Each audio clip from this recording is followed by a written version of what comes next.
একটা ভালো বিষয় ধরেছি, কঠিন না, সহজ বিষয়।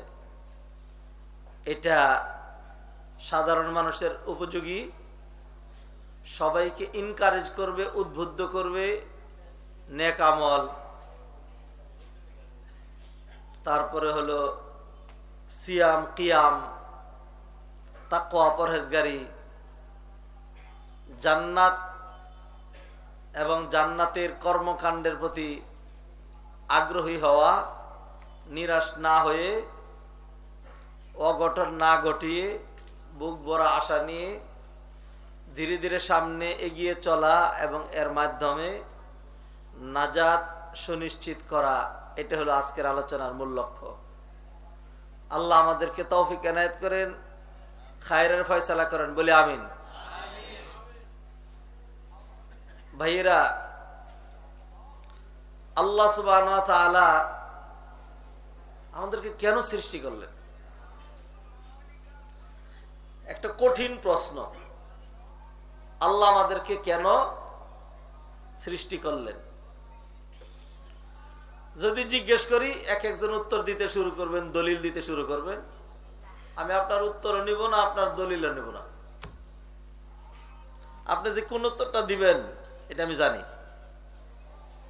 আর কোন দলিলটা দিবেন এটা আমি জানি, কিন্তু আমি এটার সাথে একটু বিরোধিতা করি বিধায় আপনার সেটা আমি নেব না। তারপরেও একটু হালকা করে শুনি। বলেন তো, আল্লাহ সুবহানাহু ওয়া তাআলা আমাদেরকে কেন সৃষ্টি করেছেন? মাশাআল্লাহ, মোটামুটি তো সবাই বলে দিয়েছেন।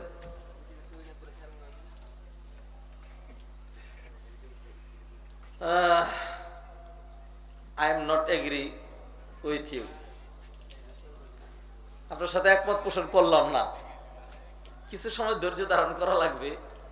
কি কারণে এগ্রি করলাম না একটু বোঝাও লাগবে। একজন ছাত্র আমাকে একটা কোরআন দিবা, হাফিজে কোরআন। যে কোনো একজন ছাত্র একটা হাফিজে কোরআন নিয়ে আসো। আমার ভাইয়েরা, আল্লাহ সুবহানাহু ওয়া তাআলা ইবাদতের জন্য সৃষ্টি করছেন।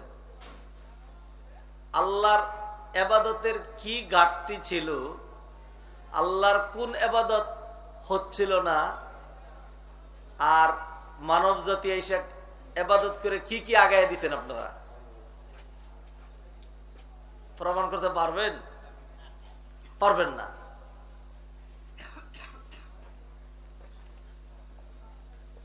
পৃথিবীতে মানুষের সংখ্যা কত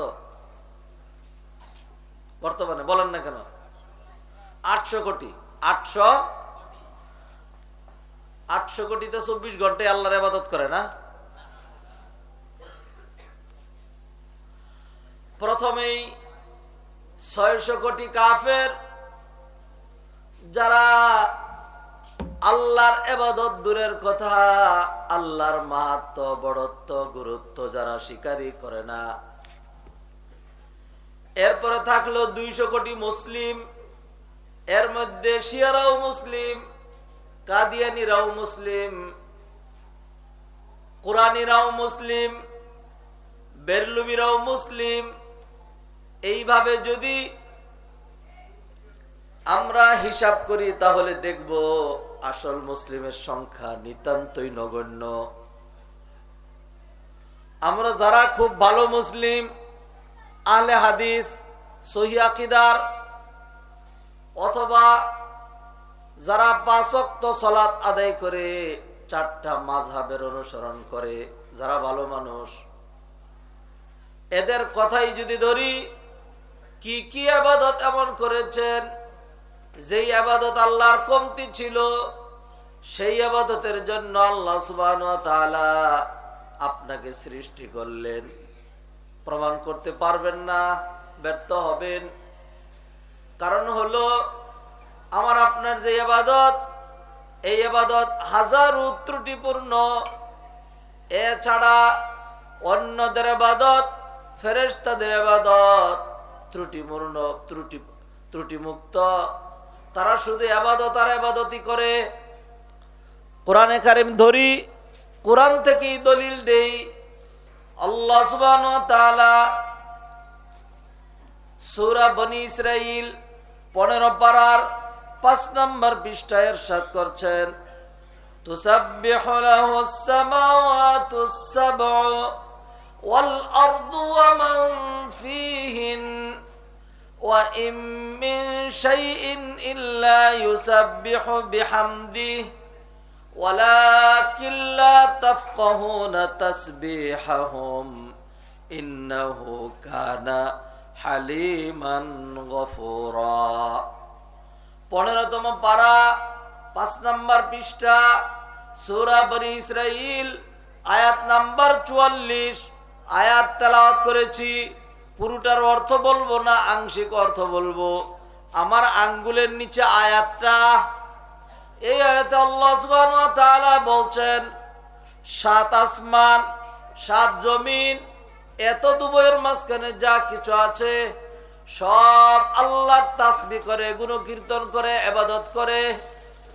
এরপরে আল্লাহ সুবহানাহু ওয়া তাআলা একই কথাকে আরো তাকিদ দেওয়ার জন্য, জোরালো করার জন্য বলছেন ওয়া ইম মিন শাইইন ইল্লা ইউসাব্বিহু বিহামদিহি ওয়ালাকিন লা তাফকাহুনা তাসবিহাহুম। এমন কোন জিনিস নাই যেটা আল্লাহর ইবাদত করে না, যতই ক্ষুদ্রাতি ক্ষুদ্র আর তোমার দৃষ্টিতে যতই নির্জীব অথবা মরা অথবা ভাষাহীন হোক না কেন, আল্লাহ বলছেন প্রতিটা জিনিস আল্লাহর ইবাদত করে। সুবহানাল্লাহ বলেন। আমার আলোচনাটা কেউ যদি শুনে যেতে পারেন, জীবনের জন্য মনের ভিতরে এমন একটা আশা পয়দা হবে যে আশায় আপনাকে ধ্বংসের দিকে দিবে না, আশা আপনাকে আমলের দিকে, নাজাতের দিকে, মুক্তির দিকে, মাগফিরাতের দিকে দিবে। বুঝতে পারবেন আল্লাহর দয়া, রহমত, মাগফিরাত কত বেশি। তবে একটু সময় লাগবে। ধরুন এই যে মাঠে যে বালুগুলো দেখা যাচ্ছে, বালু স্যান্ড, এই বালুগুলো কি আপনার দৃষ্টিতে কোনো জিনিস নাকি জিনিস না? কথা বলে না। যদি কোনো জিনিস হয়ে থাকে, কোরআনের এই আয়াত অনুযায়ী এই বালুগুলো আল্লাহর তাসবিহ করে, কিন্তু এর তাসবিহ আমরা বুঝি না। সবাই সবকিছু বুঝে না, নাকি বুঝেন? আমি যদি এই মুহূর্তে বাংলা ভাষা বাদ দিয়ে আরবিতে আলোচনা শুরু করি, অনেক হুজুররা বুঝবে। কিন্তু এই মুহূর্তে যদি আমি জার্মান ভাষায় আলোচনা শুরু করি, আপনারা বুঝবেন না। এবং আমি জার্মান ভাষায় আলোচনা করতে পারবো। আমি 10 বছর ছিলাম সেইখানে, এই ভাষায় মোটামুটি পারদর্শী। আপনাদেরই মধ্য থেকে আমি আপনাদেরই সামনে একইভাবে ঠোঁট জিহ্বা নাড়ায়া কথা বলছি, বুঝেন না? ধরেন সৌদি আরবের লোকজন, বহু দূরের লোকজন, তারাও যদি 2 জন আপনার সামনে কথা বলে, 2-1টা কথা কিছু না কিছু আপনি বুঝবেন। অথবা যদি ইংল্যান্ডের, আমেরিকার লোকজন কথা বলে, কিছু না কিছু বুঝবেন। কিন্তু আমাদের এই পার্শ্বের দেশ ভারতের, তামিলনাড়ুর মালয়ালম ভাষায়, শ্রীলঙ্কান ভাষায়, ওই ভাষায় কেউ যদি কথা বলে, তাইলে আপনি মোটেও কিছুই বুঝবেন না। ঠিক না ভাই? ঠিক। সৌদি আরবে যখন পড়াশোনা করি মদিনা ইউনিভার্সিটিতে, তখন তো ইয়াং ছিলাম, মাঝে মধ্যে মজা করে বলতাম পৃথিবীর কোনো ভাষা মানুষ সৃষ্টি করে নাই, সমস্ত ভাষা কে সৃষ্টি করেছেন? দলিল হলো ওয়ামিন আয়াতিহি খালকুস সামাওয়াতি ওয়াল আরদি ওয়াখতিলাফু আলসিনাতিকুম ওয়া আলওয়ানিকুম ইন্না ফি যালিকা লাআয়াতিল লিল আলিমিন।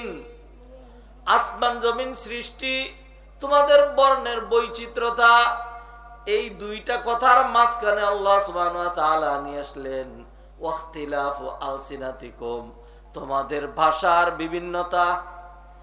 আমাদের বর্ণ আমরা সৃষ্টি করতে পারি না, আল্লাহই সৃষ্টি করেছেন। আফ্রিকাকে দিয়েছেন এক বর্ণ, আমাদেরকে দিয়েছেন আরেক বর্ণ, ইউরোপিয়ানদেরকে দিয়েছেন আরেক বর্ণ। ঠিক না ভাই? ঠিক।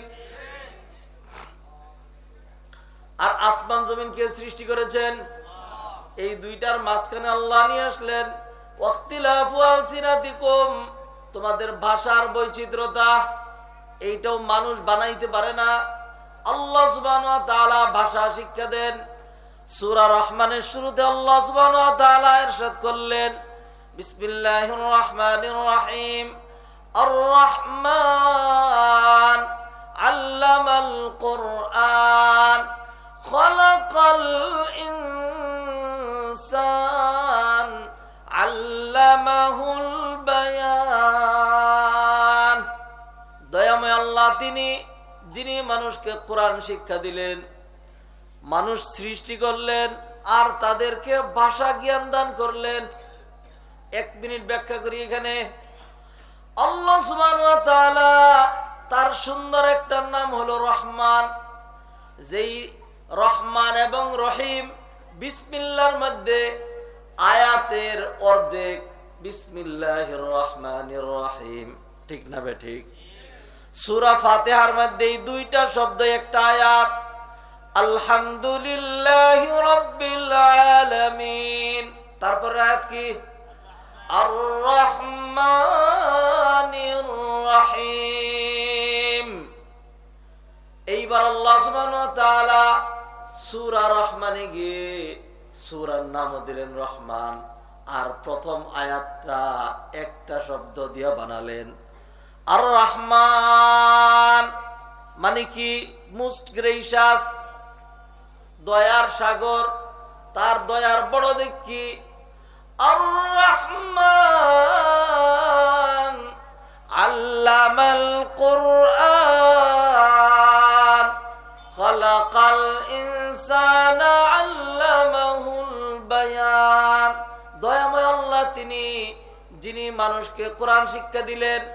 আল্লাহর রহমতের বড় একটা দিক কোরআন। যে কোরআন পায় নাই সে কিছুই পায় নাই। সে মিসকিন, শুধু মিসকিন না, কাঙ্গাল। শুধু কাঙ্গাল না, কাঙ্গালের ঘরের কাঙ্গাল। দুনিয়াতেও মিসকিন, আখিরাতেও মিসকিন। যারা দুনিয়াতে কোরআন পড়ে নাই, শান্তি কাকে বলে, মজা কাকে বলে তারা বুঝে নাই। আমি একজন কোরআনের হাফেজ। আগে যখন কোরআন তেলাওয়াত শুরু করতাম, প্রথম দিকে 2-4 পৃষ্ঠা পড়ার সময় একটু ক্লান্তি লাগতো। এরপরে যখন পড়ার তালটা শুরু হয়ে যেত, তখন কেউ যদি কোনো কাজে ডাক দিত, বিরক্ত লাগতো।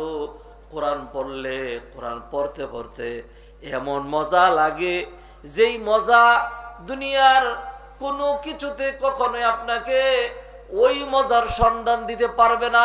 সুবহানাল্লাহ বলেন।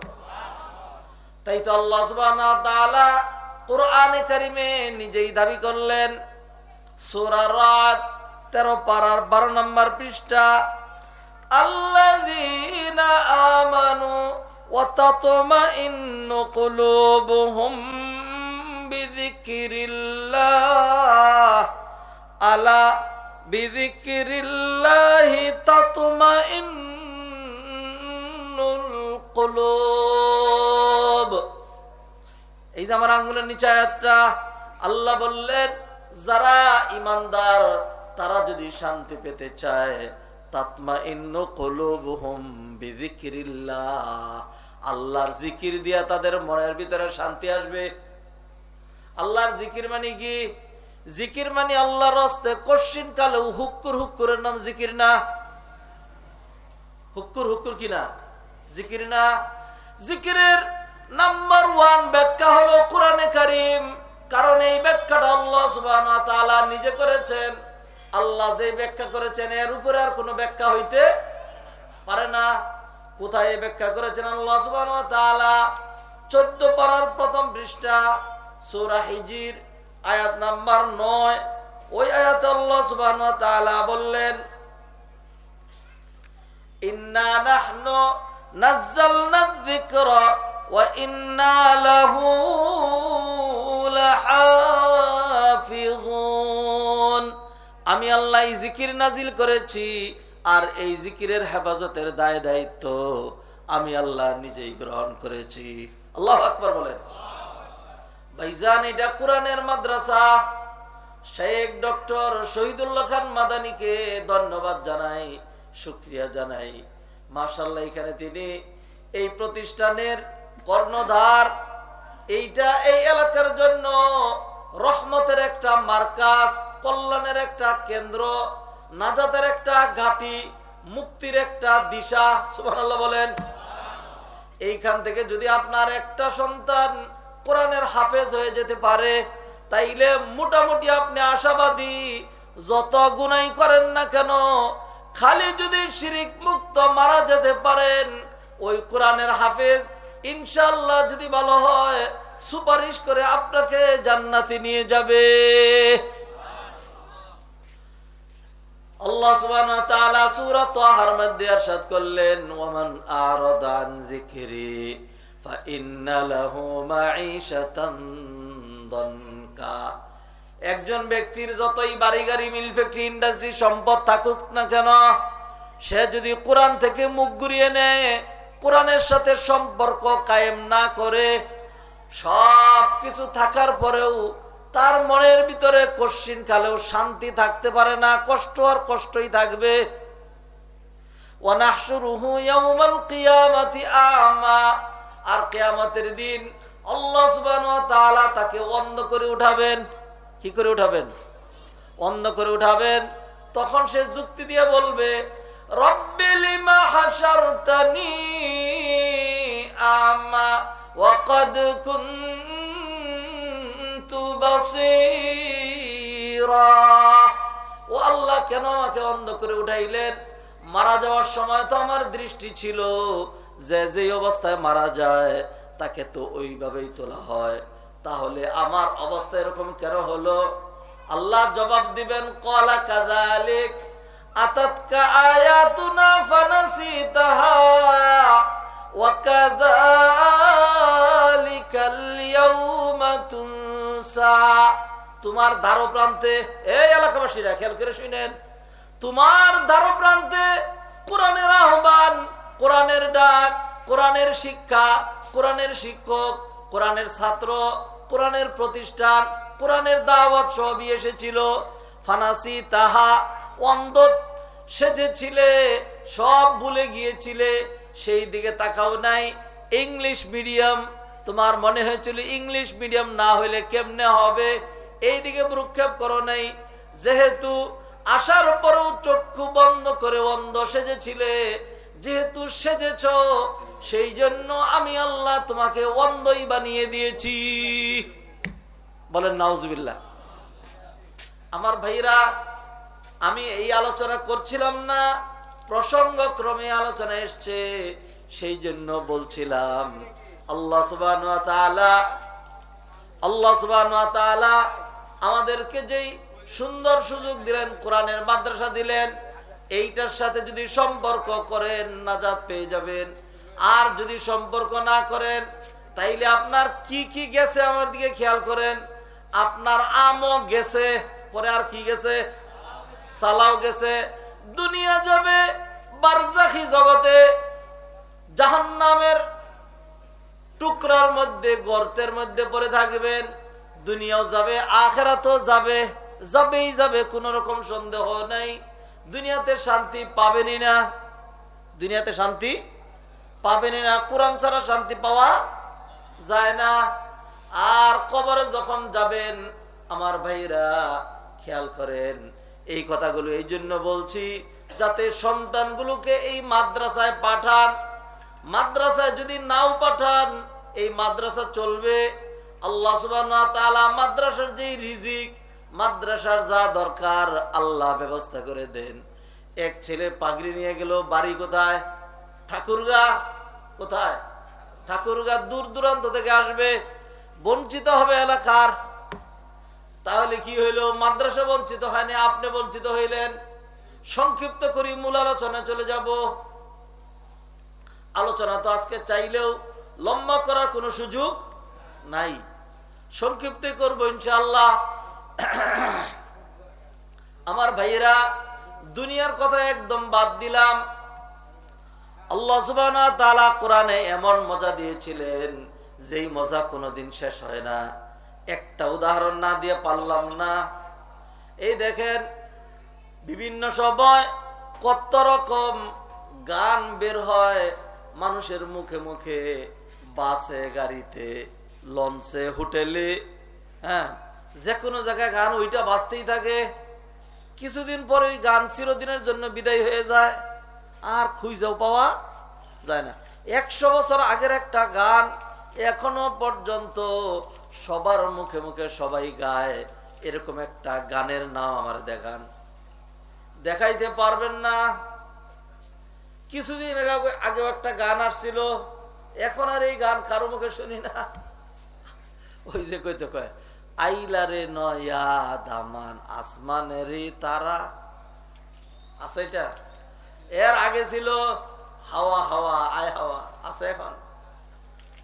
ভাইজান, এই গান আপনাকে শোনানোর জন্য না, আপনাকে বোঝানোর জন্য আল্লাহ সুবহানাহু ওয়া তাআলা কি মধু মাখায়া, কি রস লাগাইয়া, কি মজা দিয়া কোরআন নাজিল করলেন। ১৫০০ বছর ধরে তেলাওয়াত করা হচ্ছে, আমরা অনারব, একটা হরফের অর্থ আমরা বুঝি না। তারপরও আজ পর্যন্ত এমন একটা দৃষ্টান্ত কেউ দেখাইতেই পারবেন না। একজন মানুষ তারাবির নামাজে গিয়া এইবার হাফেজ সাহেবের জামা ধরে দিছে একটা টান। হাফেজ সাহেব, ফজরে 4 বার সূরা ফাতিহা পড়ছি, জোহরে পড়ছি 10 বার, সালাতুদ দুহা, সালাতুল ইশরাকে পড়ছি, আসর, মাগরিব, এশায় পড়ছি। এইবার আপনি 20 রাকাত তারাবি পড়াচ্ছেন, আর প্রতি রাকাতেই দাঁড়াইয়া দাঁড়াইয়া শুরু করছেন আলহামদুলিল্লাহি রাব্বিল আলামিন আর রহমানির রহিম। আলহামদুলিল্লাহ শুনতে শুনতে কান জ্বালাপালা হয়ে গিয়েছে, আর মজা লাগে না। নতুন কিছু নিয়ে আসেন, এটা ব্যাকডেটেড। এই ধরনের কোন ঘটনা আপনার এলাকায় অথবা আপনার জানা কোন জায়গায় ঘটেছে? আপনি কি জানেন? কোন জায়গায় ঘটে নাই। এই সূরা ফাতিহা এক একজনে এক এক ভাবে পড়ে, তারপরে আর মজা শেষ হয় না। এই কোরআনে মধু মাখা মজাটা কে দিলেন? আল্লামা শাতিবী বলছেন, ওয়াল হাবিবুল্লাযী লা ইউমাল্লু সাহিবুহু ওয়া তারদাদুহু ইয়াজদাদু ফিকা তাজাম্মুলা। এইটা এমন একটা বন্ধু, এই বন্ধু থেকে কোনোদিন বিরক্তি আসবে না। যতই তুমি এই বন্ধুর সাথে সম্পর্ক করবে, বন্ধুর সুঘ্রাণ, বন্ধুর মধুমাখা মিষ্টি তোমার মধ্যে বিরাজ করবে। বন্ধু যেরকম দামি, তুমি ওই রকম দামি হয়ে যাবে। সুবহানাল্লাহ। ঠিকই তো, কোরআন ওরকম দামি বানায়। তাকান আমার দিকে, একটা মরা কাঠ, ইদানিং নতুন অন্যরকম রিহাল বেরোইছে, প্লাস্টিকের। কিসের রিহাল? কোরআন রাইখা পড়া হয়। এখন এটার মধ্যে কোরআন নাই, এখন এর মধ্যে কোরআন নাই। এক লোক যাওয়ার সময় বেখেয়ালে পাটা ওই প্লাস্টিকের রিহালের মধ্যে লাগছে, লাগার পরে এমনি চলে যায় নাকি রিহালটাকে ধরে, রিহালটাকে ধরে বুকের সাথে লাগায়, চুমু খায়, সরি বলে। অন্য কেউ যদি বকা দেয় কোনো উত্তর দেয় না। কেমনে আমার পাটা রিহালের সাথে লাগলো? প্লাস্টিকের একটা জিনিস লাথি মাইরে বহু দূরে ফলায় দিলেই কি, কিন্তু এইটাকে লাথি দেয় না, সম্মান করে। কারণ হলো এই প্লাস্টিকের সম্পর্ক ক্ষণিকের জন্য হলেও কোরআনের সাথে ছিল। ঠিক না বেঠিক? প্লাস্টিকের মান কোরআনের কারণে বেড়ে গিয়েছে। যে কোনো কিছু কোরআনের সাথে লাগে তার মান বেড়ে যায়। এই জন্য ছোট্ট একটা বাচ্চা, যেই বাচ্চাকে মানুষ কানে ধরে টান দিয়ে পিছনে দিয়ে দেয়, এমন বাচ্চাকে মানুষ ইমাম সাহেব, হাফেজ সাহেব বলে সম্মান দিয়ে সামনে নিয়ে যায়, শ্রদ্ধা করে। তুই বলে না, তুমি বলে না, আপনি বলে ছোট্ট একটা বাচ্চাকে। ঠিক না বেঠিক? যাক, দুনিয়ার কথা বাদ দেই। কবরে যখন যাবেন, নাকি কবরে যাবেন না? আপনিও যাবেন? কেন? 2-4 জন না গেলে চলে না? একজন একটা সেকেন্ডেরও নাকি কোনো ভরসা নাই। কোরআনের আয়াত ওয়াজ করব আমি, উনি বলে একটা সেকেন্ডেরও ভরসা নাই, ওয়াজ উনি শুরু করে দিচ্ছেন। আল্লাহ সুবহানাহু ওয়া তাআলা কোরআনে বললেন, ওয়ামা তাদরি নাফসুম মাযা তাকসিবু গাদা ওয়ামা তাদরি নাফসুম বিআইয়ি আরদিন তামুত। এক সেকেন্ডের ভরসা নেই, কেউ জানে না কখন কোথায় কিভাবে মারা যাবে। ঠিক না বেঠিক? আরে মারাই যাবেন, এই মৃত্যু নিয়ে কথা বলবো না, প্রতিটাই খুব মজাদার। কোরআন হাদিসের দলিল মোতাবেক অনেক জানার বিষয়, এইগুলো আমাকে স্কিপ করে যেতে হচ্ছে, কারণ এমনিতে আমি আর রহমান থেকে এই আল্লামাল কোরআনে এসে আমি হারিয়ে গিয়েছি, অন্য জগতে চলে গিয়েছি। এইটার উপর কিছু কথা বলাই লাগবে, যেহেতু মাদ্রাসার মাহফিল। কবরে যখন যাবেন, নবীজি হাদিসের মধ্যে বললেন, ইদা দুফিনাল মাইয়িতু ইয়াতিহি মালাকান ফায়ুকঈদানিহি ফায়াসআলানিহি মান রাব্বুকা। যখন কোন মানুষকে দাফন করা হয়, দুইজন ফেরেশতা আসে, ওই যে রূহটা নিয়ে গিয়েছিল ওই রূহটা এনে ভিতরে ঢুকাইয়া দেয়, তাকে তুইলা বসায়। এইবার জিজ্ঞাসা করে বাসাদন, 4টা প্রশ্ন করা হবে, উত্তরের উপরে নির্ভর করবে আরামে থাকবা নাকি মাইর খাবা। এরপরে প্রশ্ন করে মান রব্বুক ওমা দীনুক ওমান নাবিয়ুক, জানেন নাকি জানেন না? এই কথা বলেন। 4 নম্বর প্রশ্ন করা হবে মা ইলমুক, তোমার জ্ঞান কি? যেই ইলমের কারণে, যেই জ্ঞানের কারণে মানুষের মর্যাদা ফেরেশতাদের চেয়ে বেশি সাব্যস্ত হয়েছে। ঠিক না বেঠিক? আল্লাহ সুবহানাহু ওয়া তাআলা বাবা আদমকে ফেরেশতাদের সামনে উপস্থিত করলেন, পরীক্ষা নিতে শুরু করলেন। এইবার ফেরেশতারা বলে, ক্বালু লা ইলমা লানা ইল্লা মা আল্লামতানা ইন্নাকা আনতাল আলিমুল হাকীম। ও আল্লাহ, আমাদের এইগুলোর ইলম নাই। আদমকে জিজ্ঞাসা করে, আদম ফটাফট উত্তর দেয়। কোরআনে আল্লাহ বললেন, وعلم آدم الأسماء كلها ثم عرضهم على الملائكة فقال أنبئوني بأسماء هؤلاء إن كنتم صادقين। যখন আদমের ইলম বেশি সাব্যস্ত হলো, আল্লাহ সুবহানাহু ওয়া তাআলা বললেন, وَإِذْ قُلْنَا لِلْمَلَائِكَةِ اسْجُدُوا لِآدَمَ ফাসাজাদু ইল্লা ইবলিস। আল্লাহ বললেন, ও ফেরেশতারা, যেহেতু আদমের ইলম বেশি, অতএব তার মান মর্যাদা বেশি, শুধু একটা কারণে তোমরা আদমরে সিজদা করো। সুবহানাল্লাহ। সকল ফেরেশতা সিজদা করলো। অন্য যে কোনো দিক দিয়ে মিলাবেন, কোনোভাবেই আপনি ফেরেশতার ধারে কাছেও যাইতে পারবেন না, সময় নাই। ঠিক আছে, দেখি তারপরও পরবর্তীতে একটু আলোচনা করবো না। আল্লাহ সুবহানাহু ওয়া তাআলা এবার ফেরেশতাদেরকে দিয়ে আদমকে সিজদা করাইলেন। মানুষকে আল্লাহ ইলমের কারণে মর্যাদা দিলেন, এই জন্য কবরে ইলম সংক্রান্ত একটা প্রশ্ন রেখেছেন।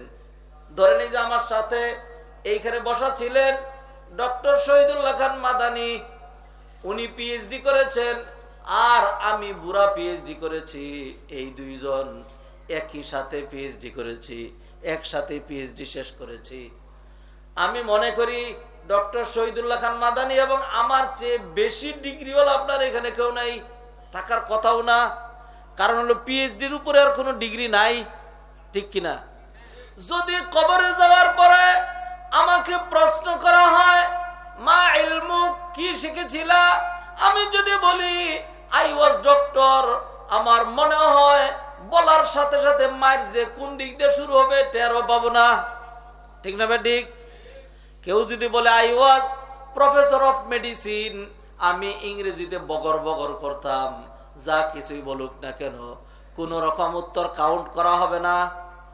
কবরে আপনার কবর যদি জান্নাতের টুকরা হইতে হয়, নবীজি বললেন, আল কবরু ইম্মা রাউদাতুম মিন রিয়াদিল জান্নাহ আও হুফরাতুম মিন হুফারিন নিরান।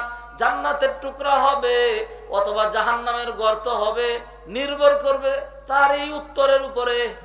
এবং এই উত্তরটা আল্লাহর রাস্তে বলছি, তার নিজস্ব কোনো ক্রেডিট না। আপনি চাইলেই উত্তর দিয়ে দিবেন, আমি চাইলেই উত্তর মুখস্থ করে যাব আর বলে দিব, বিষয়টা এরকম না। উত্তরটা আসবে কোত্থেকে? একটু একটু কথা বলেন। আল্লাহর পক্ষ থেকে। কোত্থেকে আসবে? আল্লাহ সুবহানাহু ওয়া তাআলা এই কথা কোরআনে বলে দিয়েছেন। সূরা ইব্রাহিম 15 পারার 18 নম্বর পৃষ্ঠা, আয়াত নাম্বার 27। এই যে আমার আঙ্গুলের নিচে আয়াত, আল্লাহ সুবহানাহু ওয়া তাআলা বললেন, ইউসাব্বিতুল্লাহুল্লাযীনা আমানু বিল কওলিস সাবিতি ফিল হায়াতিদ দুনিয়া ওয়া ফিল আখিরাহ। সকল মুফাসসিরিন একমত, এই আখিরাত দিয়ে উদ্দেশ্য হলো কবর, আখিরাতের প্রথম ঘাঁটি। এইখানে আল্লাহ সুবহানাহু ওয়া তাআলা কিছু মানুষকে উত্তর শিখাইয়ে দিবেন, আর কিছু মানুষকে আল্লাহ উত্তর শিখাইয়ে দিবেন না। কাদেরকে শিখাইবেন না? পরের শব্দটা আমি পড়ি, পরে আমার দইরেন না। আল্লাহ সুবহানাহু ওয়া তাআলা বললেন, ওয়ায়ুদিল্লুল্লাহুয যালিমিন। যারা জালেম আল্লাহ তাদেরকে বিপদগামী করে দিবেন, উত্তর শিখাইয়া দিবেন না। কথা বুঝেন নাই? জালেম হলো ডক্টর শহীদুল্লাহ খান মাদানী আর ডক্টর রফিকুল ইসলাম মাদানী, আমরাই তো জালেম, ঠিক না? যাই হোক, জালেমের সংজ্ঞা দিলাম না, জালেমরা উত্তর দিতে পারবে না। আল্লাহ সুবহানাহু ওয়া তাআলা কিছু মানুষকে উত্তর শিখাইয়া দিবেন। জিজ্ঞাসা করা হবে, মা ইলমু, কি পড়েছিলে? একটা মাত্র উত্তর, সেকেন্ড কোনো অ্যানসার নাই। উত্তর হলো, ক্বরাআতু কিতাবাল্লাহ ফাআমানতু বিহি ওয়া সাদ্দাকতু। আল্লাহর কিতাব কোরআন পড়েছিলাম, বিশ্বাস করেছিলাম, আমলে বাস্তবায়ন করেছিলাম। যখন এটা বলবে বান্দা, যদি এটা বলতে পারে যে কোরআন পড়েছিলাম, কোরআনের সাথে সম্পর্ক ছিল, এইটুকুন বলার সাথে সাথেই আল্লাহ সুবহানাহু ওয়া তাআলা আরশে আযম থেকে ডাক দিয়ে ওই দুই ফেরেশতাকে বলবেন, ও ফেরেশতারা, don't ask him any question, আর কোন প্রশ্ন নয়, ডোন্ট ডিস্টার্ব হিম, তাকে ডিস্টার্ব করো না। আন সাদাকা আবদি ফাআফরিশুহু মিনাল জান্নাহ ওয়াফতাহু লাহু বাবান ইলাল জান্নাহ। আমার বান্দা সত্য উত্তর দিয়েছে, তার কবরে জান্নাতের বিছানা বিছাইয়া দাও, আর তার কবরের সাথে জান্নাতের যোগাযোগ স্থাপন করে দাও। সুবহানাল্লাহ। যারা কোরআনের বিরুদ্ধে আন্দোলন করেছে, কোরআনের কথা বললে গোকরা সাপের মতো সুবল মারতে চেয়েছে, যারা সারা জীবন কোরআনের উল্টা চলেছে, সমাজ থেকে, শিক্ষা প্রতিষ্ঠান থেকে, শিক্ষা ব্যবস্থা থেকে, স্কুল থেকে, কলেজ থেকে, ইউনিভার্সিটি থেকে, সকল সরকারি অফিস আদালত থেকে যারা কোরআন জাটিয়ে বিতাড়িত করার জন্য সচেষ্ট ছিল, আপনার কি মনে হয় আল্লাহ সুবহানাহু ওয়া তাআলা আকাশ থেকে তারে শিখাইয়া দিবেন, বান্দারে তুই মিছা কো, আমি আল্লাহ তোরে মিছা শিখাইয়া দিতেছি, তুই বল আমি কোরআন পড়ছিলাম? এই উত্তর কি কল্পনা করা যায়? জীবনেও না, প্রশ্নই আসে না। আপনি মিথ্যাবাদী হইলেও আল্লাহ সুবহানাহু ওয়া তাআলা আপনাকে মিথ্যা উত্তর শিখাইয়া দিবেন না।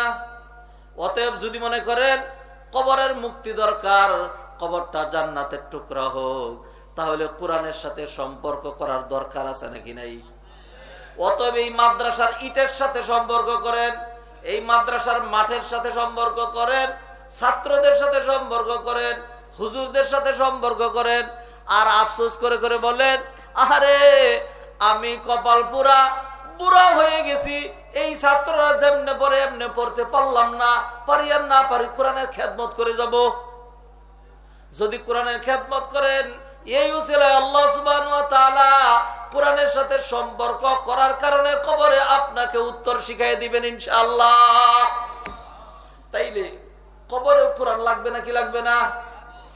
আর যারা কোরআন বর্জন করবে, কিয়ামতের দিন তারা নিজেরাই বুঝবে কোরআন বর্জন করেছি, আজকে তো আর কোনো উপায় নাই। তখন আফসোস করে নিজের দুইটা হাত, আমার দিকে তাকান, লুক এট মি এভরিওয়ান, এই যে আঙ্গুলের মাথা থেকে ফিঙ্গার থেকে শুরু করে শোল্ডার পর্যন্ত কামড়াইতে কামড়াইতে জাজরা করে একদম খেয়ে ফেলবে। মুফাসসিরিনরা উল্লেখ করেছেন এই আয়াতের ব্যাখ্যায় 4000 কামড় দেবে। কত? 4000 কামড় দিয়ে দুইটা হাত একেবারে খেয়ে ফেলবে। কেন হাত খাবে? এইটার নাম হলো মরণ কামড়। কি কামড়? দেখেন আমার আপনার জিহ্বা হলো ছোট্ট, গরুর জিহ্বা হলো তো লম্বা। গরু এই জিহ্বা বের করে দিয়ে অপর ক্ষেত থেকে ধান ঘুরাইয়া মুখের ভিতরে নিয়ে আসে, কোনোদিন জিহ্বা কামড়ায় না, ঠিক না বেঠিক? কিন্তু যেদিন গরুর গলায় ছুরি চালিয়ে দিয়েছেন, যখন গরুর প্রাণটা বেরিয়েছে, হাত পা নাড়াইতে নাড়াইতে লম্বা জিহ্বাটা দুই দাঁতের মাছ দিয়ে বের করে গিয়ে দেখেন এমন জোরে একটা কামড় দিয়েছে, এক দাঁত আরেক দাঁতের সাথে লেগে গিয়েছে, জিহ্বাটা কেটে দিয়েছে। কেন এরকম কামড়টা দিল? কারণ এই কামড়ের নাম হলো মরণ কামড়। কি কামড়? মরণ কামড়। যারা কোরআন বর্জনকারী, যারা কোরআনের সাথে সম্পর্ক করে নাই, মাদ্রাসা সহ্যই যারা করতে পারে নাই, এই ধরনের অনেক ভালো মানুষ আমাদের সমাজে আছে নাকি নাই? আছে না? আপনারা কথা বলেন না কেন? এত গভীর রাতে খালি আমি একাই কথা বলবো, আর কথা বলবো কেমনে? সারা রাত চিল্লাইয়া দিনে একটু ঘুমাইতে পারলে গলাতে আবার আওয়াজ আসে। এমন বিপদে পড়ছি, রাতে করতে হয় ওয়াজ, দিনে করতে হয় ক্লাস, ঘুমানোর সময় নেই। কালকেও সেই বাগেরহাট থেকে মাহফিল করে 4টায় বাসায় ফিরছি, শুয়ার পরে দেখে এখন আর ঘুম আসে না, কারণ ঘুমের পিরিয়ড চলে গেছে। ফজরের সময়টা সালাত করে মাদ্রাসায় চলে গেছি ক্লাস নিতে, সেই থেকেই যে ঘুরতেছি, টিভির প্রোগ্রাম সহ এখানে আসছি, কোনো এক সেকেন্ডও ঘুম নাই। আওয়াজ কেমনে আসবে? এই সময় আমি চিল্লাবো, আপনি যদি আমার সাথে একটু তাল না মিলান তাইলে জমে না। আসেন একটু জমাই। আমি অনেকটা হাত বাড়াইছি, আপনি একটু বাড়ান, তাইলে মুসাফাটা হবে। আর আমি পুরো বাড়াইলাম, আপনি হাতটা পকেটে রাখলেন, মুসাফাও হবে না, গুনাহ জোরে পড়বে না। কথা কইবেন তো? মাশাআল্লাহ। আমার ভাইয়েরা, কোরআনের কথা বলছিলাম। যখন দেখবে কিয়ামতের দিন যারা কোরআনের শত্রু ছিল, কোরআন পড়ে নাই, কোরআন ধরে নাই, কোরআনের রঙে রঙিন হয় নাই, কোরআনের আলোকে জীবন গঠন করে নাই, যখন তাদেরকে পাকড়াও করা শুরু হয়ে যাবে, তখন একদল নিজের হাত কামড়াইতে শুরু করবে। এতক্ষণ পর্যন্ত আমি আমার ভাষা দিয়ে বলেছি, এইবার আল্লাহর ভাষায় বলি। এই কথা আছে সূরা ফুরকানের মধ্যে। ফুরকান মানে কোরআন। ফুরকান মানে কি? আগেকার দিনে মাদ্রাসা ছিল ফুরকানিয়া মাদ্রাসা, মানে কি? কোরআনিয়া মাদ্রাসা। 19 পারার প্রথম পৃষ্ঠা আল্লাহ সুবহানাহু ওয়া তাআলা সেখানে বললেন, ওয়া ইয়াউমা ইয়া'আদ্দু যালিমু আলা ইয়াদাইহি ইয়াকুলু ইয়া লাইতানি ইত্তাখাযতু মা'আর রাসূলি সাবিলা। আয়াত নাম্বার 27। ইয়া ওয়াইলাতা লাইতানি লাম আত্তাখিয ফুলানান খালিলা লাকাদ আদাল্লানি আনিয যিকরি বাদা ইয জাআনি। আফসোস করে করে বলবে, হায়রে অমুক নেতা খেতার পিছনে যদি না চলতাম। আমার কাছে কোরআনের দাওয়াত এসেছিল, কিন্তু ওই খারাপ মানুষগুলোর পিছনে চলার কারণে আমাকে কোরআন থেকে বিপদগামী করে দিয়েছে। এইটা বলে সে আফসোস করতে থাকবে।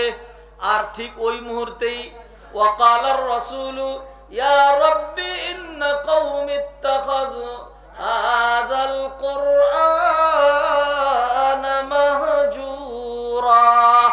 নবীজি এসে একটা মামলা দিবেন, ও আল্লাহ, আমি আমার জাতির কল্যাণে বলে বলে এসেছিলাম, আমি চলে যাচ্ছি, ইবলিস শয়তান কোন রকম ত্রুটি করবে না। যদি জান্নাতে যেতে চাও তাহলে হাজার ইজম, হাজার হাজার মতে বিভক্ত হইও না, বিভিন্ন রকম তরিকা বের করো না, মাত্র 2টা দিয়ে গেলাম। কয়টা? এ কথা বলেন, কয়টা? তারাকতু ফিকুম আমরাইনি লান তাদিল্লু মা তামাসসাকতুম বিহিমা ওয়া ফি রিওয়ায়া তারাকতু ফিকুম মা ইন তামাসসাকতুম বিহিমা লান তাদিল্লু বাদি আবাদা। কিতাবাল্লাহি ওয়া সুন্নতি, আল্লাহর কিতাব কোরআন আর আমি নবীর সুন্নাহ হাদিস যদি আঁকড়ে ধরে থাকো, তোমাদের ভয়ভীতি দুশ্চিন্তার কোনো কারণ নাই। এই কোরআন গাইড করে তোমাদেরকে জান্নাতুল ফিরদাউসে পৌঁছাইয়া দিবে। সুবহানাল্লাহ। সত্যিই তো কিয়ামতের দিন আল্লাহ সুবহানাহু ওয়া তাআলা কোরআনের জবান খুলে দিবেন। কোরআন তখন সুপারিশ করতে শুরু করবে। নবীজি হাদিসের মধ্যে কথা বলেছেন, ইকরাউল কোরআন ফাইন্নাহু ইয়াতি ইয়াউমাল কিয়ামাতি শাফিআন লিআসহাবিহি। আল্লাহু আকবার। ভাইজান, এই চ্যাপ্টারটা ক্লোজ করতে চাই। অতএব একটা আবেদন রাখলাম আপনাদের কাছে, ছেলে মেয়েদেরকে যদি মানুষ বানাইতে চান, ডাক্তার বানান, ইঞ্জিনিয়ার বানান, আমাদের পক্ষ থেকে না নাই আপত্তি নাই। তবে জোর আবেদন হলো, ডাক্তার, ইঞ্জিনিয়ার, প্রফেসর যাই বানান না কেন, পাশাপাশি তাকে আগে কোরআনওয়ালা বানাইতে হবে। কি বানাইতে হবে? কোরআনওয়ালা বানাইতে হবে। কোরআনওয়ালা ডাক্তার হবে, কোরআনওয়ালা ইঞ্জিনিয়ার হবে, তাইলে তার দুনিয়াতে শান্তি হবে, আর কবরটা জান্নাতের টুকরা হবে, আর আখিরাতে মুক্তি হবে। সুবহানাল্লাহ। এই কোরআনের সাথে সম্পর্ক করাই লাগবে। যেই যুগ আসছে ভাইজান, এমন মনে করেন না যে আমি হজ করছি, লম্বা দাড়ি রাখছি, আর আমি তো অনেক বালা, মসজিদের সামনের কাতারে যাই। মসজিদের সামনের কাতারে আপনি যান কেন? কি কারণে যান? যাই মসজিদের সামনের কাতারে যান। ছেলে কই? তা তো জানি না। মেয়ে কই? কি জানি, ঘরেই হইতে পারে। মেয়ে তার ফ্রেন্ডের সাথে, আগেকার দিনে শুনতাম ছেলেদের হয় ফ্রেন্ড আর মেয়েদের হয় বান্ধবী। এখন দেখি সবারই ফ্রেন্ড। মেয়ের ফ্রেন্ড ছেলে, ছেলের ফ্রেন্ড মেয়ে, ঠিক না? জুমার দিন আপনি মসজিদে চলে গেছেন, বাইকওয়ালা গুন্ডা আসছে, পিছনে উঠাইয়া আপনার মেয়েকে নিয়ে গেছে। কোথায় নিয়ে গেছে? মাশাআল্লাহ, চটপটি খাওয়াইয়া ফেরত পাঠাই দিবে। আর যে কি কি খাওয়াবে সেটা বললাম না। বুঝছেন নাকি বুঝেন নাই? আপনি মসজিদে প্রথম কাতারে গেছেন কেন? প্রথম কাতারে আপনি খুব দর বেশি দেখাচ্ছেন। নিজের ছেলের খবর নাই, মেয়ের খবর নাই, ঘরের খবর নাই, স্ত্রীর খবর নাই। মনে করছেন হাসি কাজি পার পেয়ে যাবেন। জীবনেও না। ছেলের কারণে জাহান্নামে যাবেন, মেয়ের কারণে জাহান্নামে যাবেন, জান্নাতে যাওয়া হবে না। কারণ হলো আপনি সওয়াবের পাহাড় নিয়ে কবরে যাবেন, আর ছেলে মেয়ে খারাপ বানায় রেখে গেছেন, কোরআন দেন নাই। তারা দুনিয়াতে যত আমল করবে, যত কাজ করবে, প্রতিদিন তার একটা ভাগ আপনার কবরে যাইতে থাকবে। এরপরে দেখবেন হঠাৎ করে 5 বছর পরে হঠাৎ করে কবরের লাইটটা বন্ধ হয়ে গেছে। পরে দেখবেন চাদরটা ঠান্ডা সরাই ফেলছে। এরপরে দিন দেখবেন ঠান্ডা বাতাস আসতে, এখন ওইটাও আসে না। তারপরে দিন দেখবেন ফেরেশতা এসে চোখ উল্টাই দিছে। এরপরে দিন ঠাস করে যখন একটা লাগাইয়া দিছে, তখন বলবেন কি ভাই, আগে তো এরকম করো নাই, এখন কেন এরকম করতেছ? কয় বুঝবা, আর কয়টা দিন যাইতে দেও, তাইলে খুব ভালো করে বুঝবা। কারণটা কি?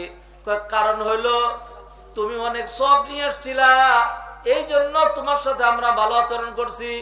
কিন্তু তুমি যেই ছেলে মেয়ে রেখে এসছ, তারা মদের আড্ডা খানায়, বারে গিয়া, মোবাইল নিয়া, তারপরে হইলো আরো যে মোবাইলের ভিতরে যা যা আছে, এই যে আমার দিকে তাকান, এটার নাম কি?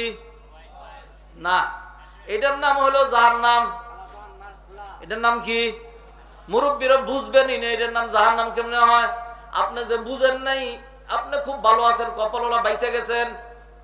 আমরা মাঝখানে বিপদ পড়ছি, পুরা মুরব্বীও হই নাই, আবার একেবারে পিছনেও পড়ি নাই। কিন্তু এটার ভিতরে কি কি আছে জানছি। এইটা হলো জাহান্নাম। এটার নাম কি? এই জাহান্নাম হাতে ধরায় দিয়ে গিয়েছেন। আপনি বুঝি জাহান্নামে যাইবেন না, আপনারও যাইতে হবে। অতএব ফেরেশতারা মায়ের শুরু করবে, আর বলবে আর কয়টা দিন যাইতে দাও। তোমার ছেলে মেয়ে দৈনন্দিন যা করছে, তার একটা % তোমার কবরে যতই আসতে থাকবে, ততই তোমার কবরের আযাব দিন দিন শুধু বাড়তেই থাকবে। নাউজুবিল্লাহ বলেন। আর এর উল্টাটা দেখেন, ধরেন আপনি হয়তো বেশি সওয়াব নিয়ে যাইতে পারেন নাই, অল্প সওয়াব নিয়ে কবরে গেছেন, কিন্তু আল্লাহ সুবহানাহু ওয়া তাআলা আপনার চোখটা একটু খুলে দিয়েছিলেন। একটা ছেলেকে দারুত তাওহীদ মাদ্রাসায় কোরআনের ক্লাসে দিয়ে দিয়েছিলেন, কোরআন ধরিয়ে দিয়েছিলেন। এবার আপনি কবরে চলে গেছেন, সওয়াব নিয়ে গেছেন 5000। বুঝছেন, আমি তো এই যে ডক্টর শহীদুল্লাহ খান মাদানী, তারপর শেখ মোহাম্মদ বিন কাসিম যে হাই থটের কথা বলে, দামি দামি কথা বলে, আমি তো ওইগুলি বলি না। আমি সাধারণ মানুষের কথাবার্তা বলি, যাতে সাধারণ মানুষ কিছু বুঝে। আমার ওয়াজ যদি কেউ না বুঝে, হ্যাঁ, তাহলে আমি জানি না কি বলবো। একদম সাদা মাটা কথা বলছি। ধরেন কবরে আপনি গেছেন, সওয়াব নিয়ে গেছেন 5000। কত? আর গুনাহ নিয়ে গেছেন 50,000। যাওয়ার পরে উত্তম মধ্যম কিছু লাগানো হয়েছে, লাইটও নাই, কিচ্ছু নাই, কিছু মাইর খাইতেই থাকছেন। হঠাৎ করে 1 মাস পরে দেখেন আজকে আর বাড়ি টাড়ি দেয় নাই, একটু গরম করে তাকাইছিল। পরের দিন দেখেন এই গরম করেও তাকায় নাই। এরপরের দিন দেখেন এসে একটা হাসি দিছে। হ্যাঁ, এইভাবে যখন শুরু করছে তখন বলেন, কি ভাই গতকালকেও মারলা না, আজকেও তো মাইরের কোনো প্রস্তুতি দেখতেছি না। তখন ফেরেশতারা বলবে, বন্ধু তোমাকে আর মারবো না, আগামীকাল তোমার কবরে জান্নাতের বিছানা বিছায় দেওয়া হবে, আর তারপরের দিন তোমার কবরের সাথে জান্নাতের যোগাযোগ স্থাপন করে দেওয়া হবে। আপনি নিবেদন করবেন, কারণ তো বুঝলাম না, তাহলে আগে মারলা কেন? ফেরেশতারা বলবে, ও কপাল পুরা, তুমি 50,000 গুনাহ নিয়ে আসছিলা।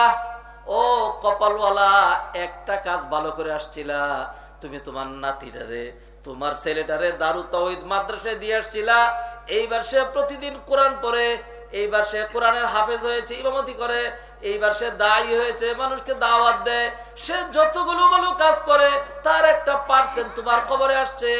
অতএব আর কিছুদিন অপেক্ষা করো, 1 মাস 2 মাস পরে দেখবা তোমার কবরটা কানায় কানায় জান্নাতের নিয়ামতে পরিপূর্ণ হয়ে যাবে। ভাইয়েরা, এই জন্য আবেদন থাকলো, আল্লাহর রাস্তে আল্লাহ নিয়ামতের বাগান লাগিয়ে দিয়েছেন, এই নিয়ামতের কদর করা লাগবে। আর যদি কদর না করেন তাহলে নিয়ামতটা গজবে রূপান্তরিত হবে নাকি হবে না? আল্লাহ আমাদেরকে বুঝার তৌফিক এনায়েত করেন। আপনি বঞ্চিত হইতে পারেন, কিন্তু আল্লাহ প্রতিষ্ঠানকে বঞ্চিত রাখবেন না। বাগেরহাট থেকে এখানে পড়তে আসবে, ঠাকুরগাঁ থেকে, রংপুর থেকে, রাজশাহী থেকে, দূর দূরান্ত থেকে, ময়মনসিংহ থেকে পড়তে আসবে। এলাকার লোকজন বঞ্চিত হবে। আল্লাহর কাঠগড়ে গিয়ে দাঁড়াইবেন, মাদ্রাসা তোর ঘরের কাছে এনে দিছিলাম, তারপরে ওখানে শিখছ নাই। আল্লাহ আমাদের বুঝার তৌফিক এনায়েত করেন। ভাইয়েরা, আমি আমার মূল আলোচনায় চলে যাচ্ছি। একটা নির্দিষ্ট সময় আলোচনা করব, এরপরে আর আলোচনা নাই। আলোচনা করছিলাম আল্লাহ সুবহানাহু ওয়া তাআলা সকল ভাষা তিনি সৃষ্টি করেছেন, ঠিক না ঠিক? সৌদি আরবে আমি বলতাম, তখন তো ইয়াং ছিলাম, যে সব ভাষা আল্লাহর সৃষ্টি, পৃথিবীর কোনো ভাষা মানুষ সৃষ্টি করতে পারে না। 100 ডক্টরকে যদি দায়িত্ব দেওয়া হয়, 10 বছর হাই বেতন দিব, একটা নতুন ভাষা বানাইবা, জীবনেও পারবে না। বুঝছেন না কি বুঝেন নাই? পারবে না কোনোতেই। ভাষাগুলো আল্লাহর সৃষ্টি। তখন বলতাম একটা ভাষা আছে, এটা মেশিন দিয়ে বানানো যায়। একটা ভাষা আছে মেশিন দিয়ে বানানো যায়। সেটা কি? যে ড্রামের ভিতরে 3-4টা পাথর দিবেন, পাথর দিয়ে এটাকে মেশিনের সাহায্যে ঘুরানি দিবেন, তাহলে ঘুরাইলে যে কাটার কাটার আলোচনা হবে। এইটাই হলো মালয়ালম আর ওই যে তামিলনাড়ুর ভাষা, আন্ডার পান্ডার খালি এরকম করে। শুনছেন নাকি শুনেন নাই? ভাইয়েরা, কেন এই ঘটনা নিয়ে আসছি বুঝাইলাম। আমার আপনার মতোই বর্ণ, আরবিয়ানদের মতো দেখা যায় না, ইন্দোনেশিয়ানদের মতো দেখা যায় না, চাইনিজদের মতো দেখা যায় না, আফ্রিকানদের মতো দেখা যায় না, হুবহু বাঙালিদের মতো দেখা যায়। তারপরেও 2টা লোক যদি এখানে কথা বলে, আপনি কিছুই বুঝেন না, ঠিক না ঠিক? আবার দাবি করেন বালুর ভাষা তো আমি বুঝি না। বালুর ভাষা আপনি কেমনে বুঝবেন? সবকিছুর ভাষা আছে। সুলাইমান আলাইহিস সালাতু সালাম একবার তার সৈন্য সামন্ত সহ যাত্রা করলেন।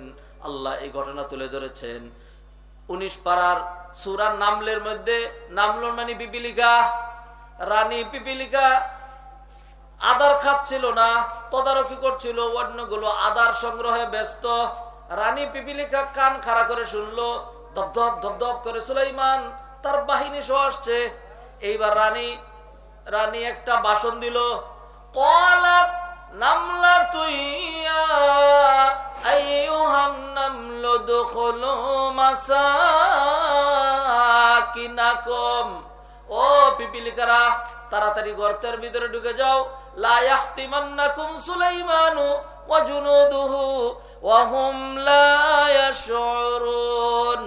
মনের অজান্তেই সুলাইমান এবং তার বাহিনী যেন তোমাদেরকে পিছে না ফেলে। আল্লাহ সুবহানাহু ওয়া তাআলা পিপিলিকার এই ভাষাটা বাতাসে বাড়ি দিয়ে সুলাইমান আলাইহিস সালামের কানে পৌঁছে দিলেন। সুলাইমান আলাইহিস সালাম শুনলেন, অর্থও বুঝলেন। এরপরে আল্লাহ সুবহানাহু ওয়া তাআলার শুকরিয়া আদায় করে বললেন, ও আল্লাহ, আপনার কেমনে শুকরিয়া আদায় করব, আপনি যে আমাকে পিপিলিকার ভাষা বোঝারও তৌফিক দিলেন। সুবহানাল্লাহ। আমার ভাইয়েরা, ফিরে আসি। বলছিলাম এমন কোন জিনিস নাই যেটা আল্লাহর তাসবিহ এবং ইবাদত করে না। সবকিছু আল্লাহর তাসবিহ এবং ইবাদত করে। সাত আসমান সাত জমিনের কোন আইডিয়া আপনার কাছে আছে? কিছুই আইডিয়া নাই। ধরেন পৃথিবীটা ক্ষুদ্র, এর মধ্যে বাংলাদেশ আরো ক্ষুদ্র, ঠিক কিনা? বাংলাদেশের সকল ডিস্ট্রিক্টে গেছেন, সমস্ত জায়গায় গেছেন, আছেন নাকি কেউ? আমার এবং ডক্টর ভাইয়ের চেয়ে বেশি আপনারা ঘুরেন না। প্রতিদিন একখান থেকে আরেকখানে যাচ্ছি। আর উনি তো একটা জমাইয়াতের সেক্রেটারি জেনারেল, সম্মানিত মাননীয় সেক্রেটারি জেনারেল। বিভিন্ন প্রোগ্রামে যেতে হয়, দিনী কাছে যেতে হয়। তারপরে আমরা বলছি বাংলাদেশের কিছুই আমাদের দেখা হয় নাই, ঠিক না বেঠিক? পুরো পৃথিবী তো বাকি রয়েছে।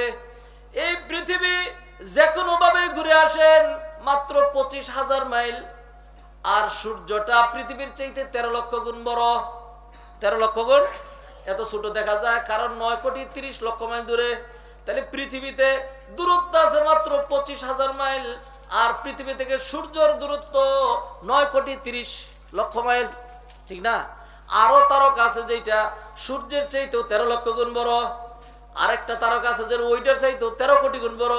আরেকটা তারকা আছে যেটা সেটার চাইতেও হাজার লক্ষ মিলিয়ন কোটি গুণ বড়। সুবহানাল্লাহ। এইভাবে কোটি কোটি মিলিয়ন তারকা প্রথম আকাশের নিচেই। আল্লাহ সুবহানাহু ওয়া তাআলা সূরা মুলকের মধ্যে আয়াত নাম্বার 6 সেখানে বললেন, ওয়ালাকাদ যায়্যানাস সামাআদ দুনিয়া বিমাসাবিহ।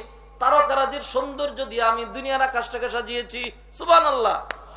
ভাইজান, এই আলোচনা হবে না। তাইলে প্রথম আকাশটা কত বড়, কত বড়, বিশাল বড়। এই পৃথিবীর চাইতে লক্ষ লক্ষ কোটি কোটি কোটি কোটি মিলিয়ন ট্রিলিয়ন গুণ বড় দেখা যায় এতটুকুন। কারণ এটা এত দূরে হওয়ার কারণে, ঠিক না? তাহলে আকাশ কত বড়। তাহলে 7টা আসমান 7টা জমিনের মধ্যে যারা যারা কি পরিমাণ জায়গা আছে?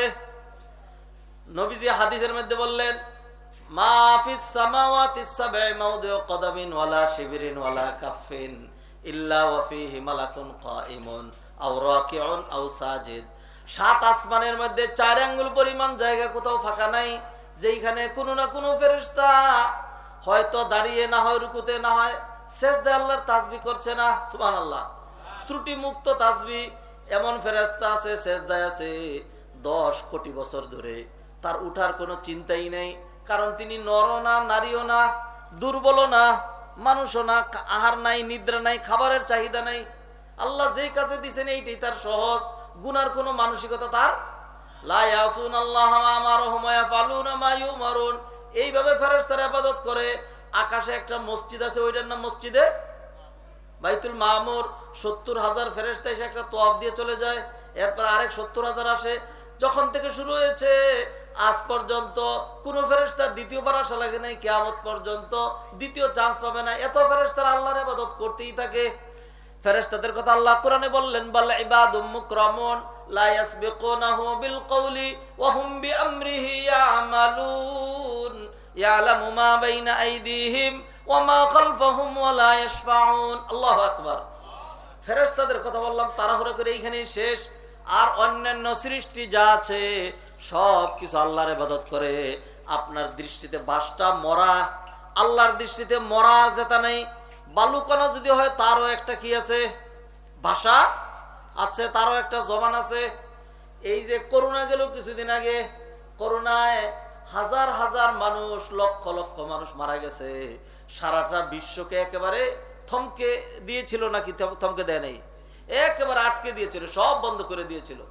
আপনি বলেন দেখি, কে আছেন একজন দাঁড়ায় বলেন, আমি দেখছি করোনা ভাইরাসটা এইভাবে দৌড়াই আসতেছিল আমার দিকে। দেখছেন কেউ করোনা ভাইরাস? দেখেন নাই, কেউই আমরা দেখলাম না। তারপরেও করোনা ভাইরাস সত্য নাকি সত্য না? সত্য ছিল। হ্যাঁ, আপনি দেখেন না, বুঝেন না, এই জন্য সেটাকে অস্বীকার করবেন। এটা অস্বীকার করা যায় না। এই জন্য আল্লাহ বলছেন, ওয়ালাকিন লা তাফকাহুনা তাসবিহাহুম। তোমরা তাই এগুলোর ইবাদত বুঝো না। আমার মতো মানুষের ভাষাই বুঝেন না, আবার এই বালুর, বাঁশের, তরুলতার, তারপর পশু পক্ষীর এইগুলোর ইবাদত বুঝতে চান, কেমনে বুঝবেন? এই বুঝ তো আল্লাহ আপনাকে দেয় নাই, এলেম তো আল্লাহ আপনাকে দেয় নাই। ওমা উতিতুম মিনাল ইলমি ইল্লা কালিলা। আমার ভাইরা বলার উদ্দেশ্য, টাইম কিন্তু আমিও টার্গেট করে রেখেছি, শায়েখও সেই টাইমটাই টার্গেট করেছেন। ঠিক ওই টাইমের মধ্যে আমরা শেষ করবো ইনশাআল্লাহ। দেখেন এত যে ইবাদত হচ্ছে, এত ইবাদত হচ্ছে, এত ইবাদত হওয়ার পরে কোন বেশি ইবাদতটা করার জন্য আল্লাহ আমাদেরকে সৃষ্টি করলেন? যদি বলেন শুধু ইবাদতের জন্য সৃষ্টি করেছেন, তাহলে আমি বলবো পৃথিবীর প্রথমেই 600 কোটি কাফের, এরা আল্লাহর ইবাদত করে না, আল্লাহকে সৃষ্টি করে না। 200 কোটি মুসলমান, 100 কোটি হলো নামকে আসতে, 100 কোটি কি নামকে আসতে। বাকি যে 100 কোটি এগুলিকে ধরেন, এইবার ইমানের চালনির মধ্যে দেন, দেওয়ার পরে দেখবেন জোর করে পড়ে যাচ্ছে।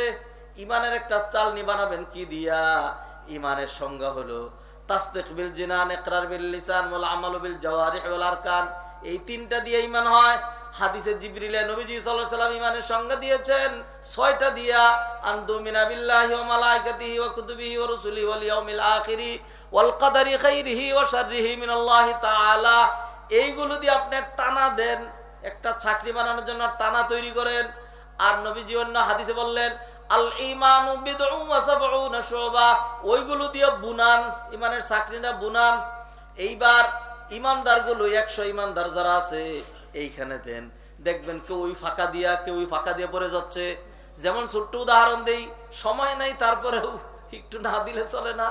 দেখবেন আমাদের মা খালার আগে যে মুড়ি ভাজতো, একটা পাতিলের মধ্যে চাল গরম করতো, আরেকটার মধ্যে বালু গরম করতো।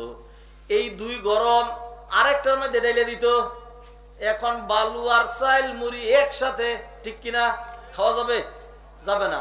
তখন এইটাকে নাড়ায় ছাড়ায় যখন মুড়ি হয়ে গেছে, এইবার বালুগুলো থেকে মুড়ি আলাদা করার জন্য একটা পাতিলে ডালতো, এটার নাম হলো জাঞ্জুর। কি বলে? জাঞ্জুর। তখন এইটার মধ্যে দেওয়ার পরে এরপরে কলার ডাগা দিয়ে এরকম নাড়া দিত। নাড়া দিলে বালু যা সব নিচে পড়ে যাইত, মুড়িগুলো থেকে যাইত। ঠিক না বে ঠিক? এই যে চাকনির কথা বললাম, ইমানের চাকনি, এইখানেও যদি দেন দেখবেন 50 কোটি মুসলমান পড়ে গেছে। কারণ সে কোরআনের বহু আয়াত আছে সেইগুলি মানেই না, তার ইমান নাই। আল্লাহ বলছেন ওয়াসসারিকু ওয়াসসারিকাতু ফাকতু আইদিয়াহুমা, যে কেউ চুরি করবে হাত কেটে দিতে হবে। সে বলে এটা পাশবিক আইন, এটা মডার্নিজমের সাথে চলতে পারে না। হ্যাঁ, মুসলমান না? আপনি এরকম অনেক মুসলমান পাবেন দুর্গা পূজায় গিয়া মা দুর্গার প্রশংসা করতে করতে মুগ্ধ ফেরনা এসব পড়ছে। হ্যাঁ, আরে আমার মোবাইল মধ্যে ডাউনলোড করা আছে, বের করে যদি দেখাই সবাই চিনবেন, দেখানোর দরকার নাই। হ্যাঁ, এইভাবে এক একজনে এক একটা দিয়া। কেউ মনে করছে আল্লাহ সন্তান দিতে পারে না, আল্লাহ ব্যর্থ হইছে, বাবা শাহজালালের দরগায় যাই, বাবা শাহজালাল আমারে দিব। আছে নাকি নাই? কেউ মনে করছে আল্লাহর জন্য বহুত কুরবানি করছি, এইবার খানজান আলীর দরগায় অথবা চন্দ্রপুরের সেইখানে একটা গরু পাঠাইতে হবে। যায় নাকি যায় না? এরাও বুঝি ইমানদার। তাইলে ভাইরা সব মিলাইয়া অল্প কিছু ইমানদার আছে। ধরেন আমরা এখানে যারা আছে আমরা খুব ভালো, কোন রকম ঝামেলা নেই। কি ইবাদতটা আপনি করছেন? কোন ইবাদতটা আপনি করছেন? একজন বলেন আমার জীবনে আমি একটা সেজদা দিয়েছিলাম 10 ঘন্টা, শুধু চোখের পানি ফেলছি, মাথা তুলি নেই। হ্যাঁ, বউয়ের কথা, মেয়ের কথা, ছেলের কথা, ব্যবসার কথা, আরামের কথা, খাওয়ার কথা, পেশাব পায়খানার কথা কিছুই মনে ছিল না, আল্লাহর মধ্যে হারাই গেছিলাম। কেউ কইতে পারবেন? আর ফেরেশতারা কিরকম সেজদা করে? অতএব ভাইরা খামাখা বলেন আল্লাহ শুধু এই ইবাদতের জন্য সৃষ্টি করেন নাই, আল্লাহ সুবহানাহু ওয়া তাআলা একটা পার্টিকুলার ইবাদতের জন্য আমাদেরকে সৃষ্টি করেছেন। সেই পার্টিকুলার ইবাদতটা কি? সেইটা হলো ফেরেশতাদেরকে আল্লাহ এমন ভাবে সৃষ্টি করেছেন তাদের গুনাহ করার প্রবণতা নাই। লা ইয়াসুনাল্লাহা মা আমারহুম ওয়া ইয়াফআলুনা মা ইউমারুন, তারা গুনাহ করতেই জানে না। আর আল্লাহ সুবহানাহু ওয়া তাআলা তিনি ক্ষমা করতে চান। তিনি ক্ষমা করতে চান, কেমনে ক্ষমা করবেন? ফেরেশতারা তো গুনাহই করে না। ধরেন কথার কথা, আজকে যদি আমি বলি আপনাদের এই বড় হুজুরে, যদি বলি বড় শায়েখ রে যে ভাইজান আপনার আমি ক্ষমা করে দিলাম, তাইলে আমি চলে যাওয়ার পর জিজ্ঞাসা করবেন কি করছিলেন শায়েখের সাথে? হ্যাঁ, সে বলবে কিছুই করি নাই। তাইলে তো শায়েখ বললো ক্ষমা করে, আমারও জিজ্ঞাসা শায়েখ কি করছিল? এখন কিচ্ছু করে নাই। হ্যাঁ, তো ক্ষমা করলেন, কেমনি ক্ষমা করছি? তখন না শায়েখ, এটা কেমন কথা? অপরাধ না করলে ক্ষমা করবেন কেন? ঠিক কিনা? ধরেন ছোট্ট উদাহরণ দেই, যদি বলি ছাগলটা বাইরে বের করে দিয়েছেন, সবাই তালাশ করবেন ছাগল কই, তাইলে বের করতে হলে কি লাগে? ভিতরে লাগে। আল্লাহর 99টা নাম আছে। কুরআনে আল্লাহ বললেন কুলিদুল্লাহ আউযুর রহমান আইয়াম্মা তাদউ ফালাহুল আসমাউল হুসনা। নবীজি হাদিসে বললেন ইন্না লিল্লাহি 99 ইসমান মান আহসাহা দাখালাল জান্নাহ। এই নামগুলোর মধ্যে একটা নাম হলো আফুন, আরেকটা নাম হলো গফুরুন, আরেকটা নাম হলো গফফারুন। এই সব কয়টার অর্থ হলো অনেক বেশি ক্ষমাশীল। ফেরেশতারা গুনাহ করে না, অতএব তাদেরকে ক্ষমার প্রশ্নই আসে না। বুঝছেন নাকি বুঝেন নাই? আল্লাহ সুবহানাহু ওয়া তাআলা এই জন্য আমাদেরকে এমন ভাবে সৃষ্টি করেছে, যত চেষ্টাই করি না কেন গুনাহমুক্ত আমরা থাকতেই পারবো না। আর আল্লাহ সুবহানাহু ওয়া তাআলা গুনাহ করে যখন আল্লাহর কাছে ক্ষমা চাবো, তখন আল্লাহ ক্ষমা করে করে বলবে আনাল গফুর আনাল গফফার, আমি তো ক্ষমাশীল, কত গুনাহ করছো। ইবনা আদম লাউ বালাগাত যুনুবুকা আনানাস সামা, তোমার গুনাহ যদি আকাশে গিয়ে টেক লাগে, তারপরেও যদি তুমি আমার কাছে ক্ষমা চাও, আমি আল্লাহ তোমার জমিন টু আসমান যেই গুনাহ, এত গুনাহ যে ক্ষমা করে দিব। সেই জন্য আমি আল্লাহর বিন্দু মাত্র কাউকে পরোয়া করার দরকারই হবে না। সুবহানাল্লাহ। ভাইজান, অতএব এই জিনিসটাই বুঝাইতে চেয়েছি। এইটা আমার 3-4 ঘন্টার একটা মিনিমাম একটা ওয়াজ। হ্যাঁ, খুব তাড়াহুড়ো করে অল্প সময়ে মাঝখানে আবার মাদ্রাসার কিছু কথা বললাম। আসুন, রমাদান অত্যাসন্ন, রমাদান মাসটাকে আপনি এক কথায় যদি প্রমাণ করেন কিসের মাস এটা, আপনি বলবেন কোরআনের মাস, রহমতের মাস, এইটার মাস, সেটার মাস। আমি বলি রমাদানের সবচেয়ে বেশি মুখ্য প্রতিপাদ্য বিষয় যেটা, সেইটা হলো ক্ষমা। সেটা কি? আল্লাহ সুবহানাহু ওয়া তাআলা ক্ষমা করতে চান। এই জন্য সিয়ামে ক্ষমা, মান সামা রমাদান ঈমানান ওয়া ইহতিসাবান গুফিরা লাহু মা তাকাদ্দামা মিন যামবি। কিয়ামে ক্ষমা, মান কামা রমাদানা। লাইলাতুল কদরে ক্ষমা, মান কামা লাইলাতুল কদরি ঈমানান ওয়া ইহতিসাবান। মা আয়েশা নবীজিকে বলছিলেন যদি লাইলাতুল কদর পাই তাহলে কি করব? তখন নবীজি বললেন কুলি, তাইলে তুমি বলবা আল্লাহুম্মা ইন্নাকা আফুউন তুহিব্বুল আফওয়া ফাআফু আন্নি, হে আল্লাহ আপনি ক্ষমাশীল, আমাকে ক্ষমা করে দিবেন। ভাইজান, অতএব আজকের আলোচনা দিয়ে এটা প্রমাণ করলাম, আল্লাহ আমারে আপনারে ফেরেশতার মতো নিষ্পাপ থাইকা সারাক্ষণ ইবাদত করার জন্য আল্লাহ বানানি নাই। ঠিক না বেঠিক? ফজরের পর থেকে 8 ঘন্টা গ্যাপ দিবেন for your pet, for my pet. বুঝছেন নাকি বুঝেন নাই? পেট পিটের জন্য, ফর সোসাইটির জন্য, ফ্যামিলির জন্য। এশার পর থেকে 10 ঘন্টা সময় দিবেন ঘুমানোর জন্য, আরামের জন্য। ঠিক না? আল্লাহ চাইলে 2 মিনিট পর পর এক একটা ফরজ নামাজ দিয়া নবিশ্বাস অবস্থা করে সারাক্ষণ ইবাদতের মধ্যে লাগায় রাখতে পারতেন। আল্লাহ এটা চানি নাই। আল্লাহ বলছেন ইদা কুদিয়াতিস সালাতু ফান্তাশিরু ফিল আরদ, জুমার নামাজ পড়ছে বেরিয়ে যাও, বাইরে গিয়ে কাজ করো। আল্লাহ মসজিদে বসে থাকতে বলেন নাই। আর খামাখা আমাদের সমাজে একজন মনে করে কি মসজিদে বসে থাকতে হবে। আপনি মসজিদে বসে থাকবেন না, কিন্তু আপনার কলবটা মসজিদে থাকবে।